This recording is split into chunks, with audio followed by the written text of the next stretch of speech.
All right, and man, we said people's main event, but I don't know, guys. This co-main event: Amanda Nunes versus Megan Anderson.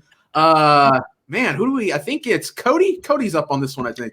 Yeah, listen, I won't waste much of your time on this. It's a 10-1 favorite. You know what you expect me to say. Amanda Nunes is the lady goat. She's fought all the best fighters in the division that they've ever had to present. You know, Miesha Tate, Ronda Rousey, new age fighters like Valentina Shevchenko, Holly Holm. It doesn't matter, JDR, whoever they put in front of her, she's demolished. Is she at her best at 145? No. Is she a little bit distracted having, recently adopted a child with her wife, Nina Ansaroff? Yeah, probably not. Probably not as motivated as she used to be. Is this the kind of fight that you wake up and get, hot and horny for? No, not. I mean, I would, Megan Anderson, but I mean, like, as far as like a UFC contender, like she's on Mount Rushmore of goats here. She's done everything that there is to do.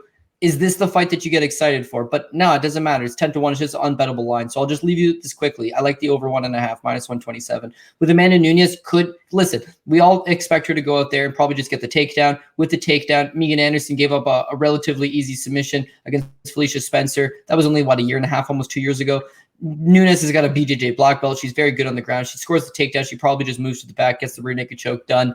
My over 1.5 does not look good here. But again, I don't think Nunes is super motivated. She's not at her best at 145. And you've seen in her last 2 fights, like she's more than willing to go out there and just take her time a little bit more. I just need the over 1.5. I'm not saying this fight's going to go late into the fight. It could go the distance, as you've seen her do in her last 2. But it could also end, very early if Nunes has her way. As far as the fight stays standing, well, Nunes can knock out anybody. She knocked out Chris Cyborg. She knocked out Holly Holm with a head kick. Her own move. Like, if you stay standing, you've got a problem. If you go to the ground, you've got a problem. But JDR can't wrestle. And, Germaine Durandamy, the credited kickboxer, is not really known for her submission defense. And yet she was able to just survive these long walls of time off of her back and eventually bank in rounds en route to a decision loss. So I'm just hoping Megan Anderson can get at least 2, maybe 3 rounds in her, and that 1.5 would be nice and secure. -127 seemed like a pretty fair plan. I think that even though she's a 10-1 favorite, I don't know that she goes out there and looks like a 10-1 favorite with that really early first round stoppage. She might bank a few rounds and then put her away. So that's the lean I like on this fight. I don't think there's anything I could add to this fight that you haven't seen in the countdown or embedded or any other analyst. I could not tell you one single person on record taking Megan Anderson. I know that some people as a joke will tweet it out behind an eggshell name, not like a real name, but like I don't know anybody who's like straight up like my reputation's on the line here. I'm taking Megan Anderson with a straight face. There's nothing I can tell you, but what I like as a value side of this, because I don't want to bet at 10-1, I'm looking at that over 1.5 -127. I like it. Guru, what do you think? Yeah, I mean, I don't know. What are we going to say about this fight? I feel like it's Megan Anderson. I mean, she's been in there getting taken down and losing to Cindy Danwa, like girls like that. It's like really going to back her to beat Amanda Nunes. I mean, she just lost a year ago, or I don't know, it was maybe a little over a year ago.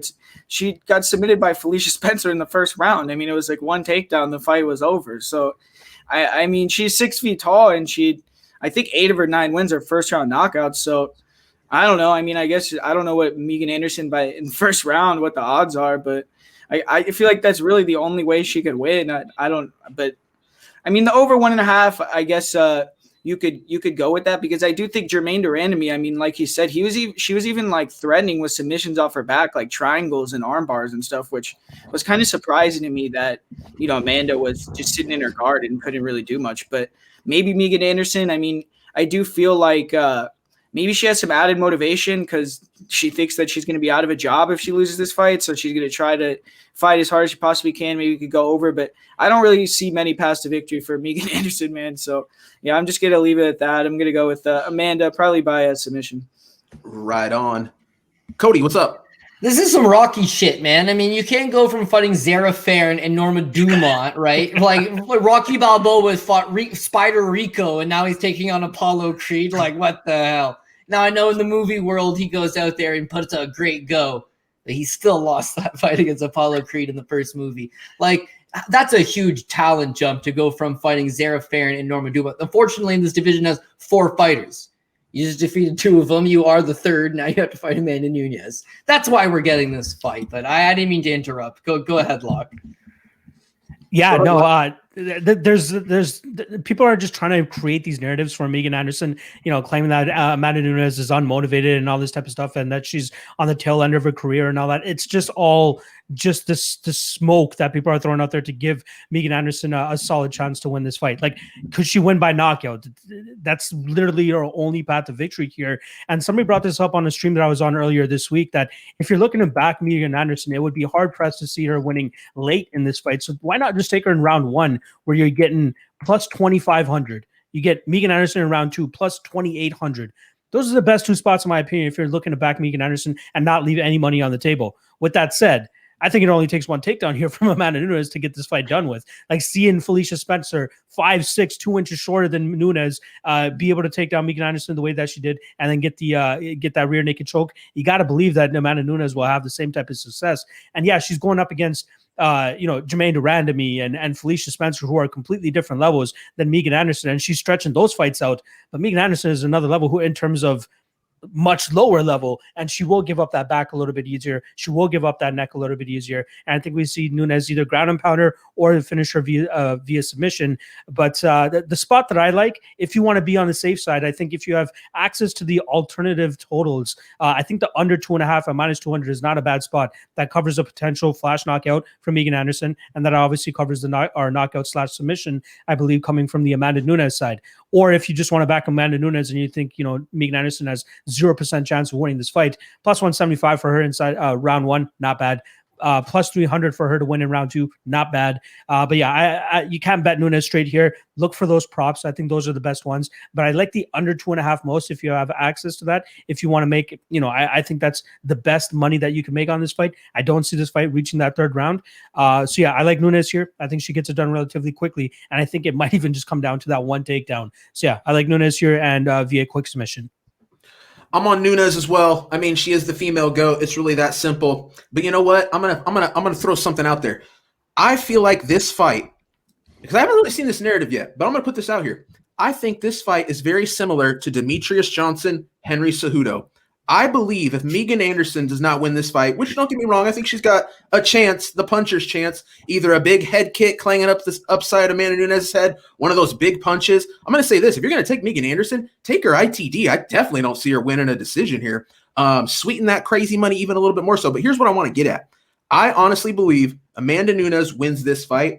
I think we see women's featherweight, or as I like to call it, women's faker weight, dissolved after this. I think Nunes takes this belt. There's just no one left after Megan Anderson. Go on the UFC website right now. Look at the rankings for women's featherweight. There's not a top 15. There's not a top 10. There's not even a top 5. There's nobody left out there. Nunes has cleared it out. I think she goes back to 135. I think it's the end of the women's featherweight division. I think Nunes wraps this one up. What do you think, Locke?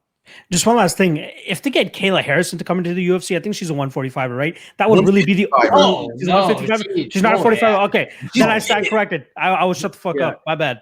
I mean, she can maybe make it, but Locke, dude, I think she's like the last chick out there, and I just don't even know why not just stay in PFL and take $1 million check every year, right? You know, like 150-pound catch. Daniel Wolf, versus Amanda. Bro, she's closer to 170 than she is closer to 45. Like, right. Kayla Harrison's absolutely overlooking her. Yeah. Sign up those milli checks though. They've got. I would rather fight Lara Pacheco for $1 million. Yeah, Larissa Pacheco, she was on Tough at 45. Like, yeah, do I want to fight this girl, Sarah Kaufman, blown up all the way up, like, or do I want to take Nunes, who, it's a bad time. Yeah. You know what? You're right. She's blown up the division.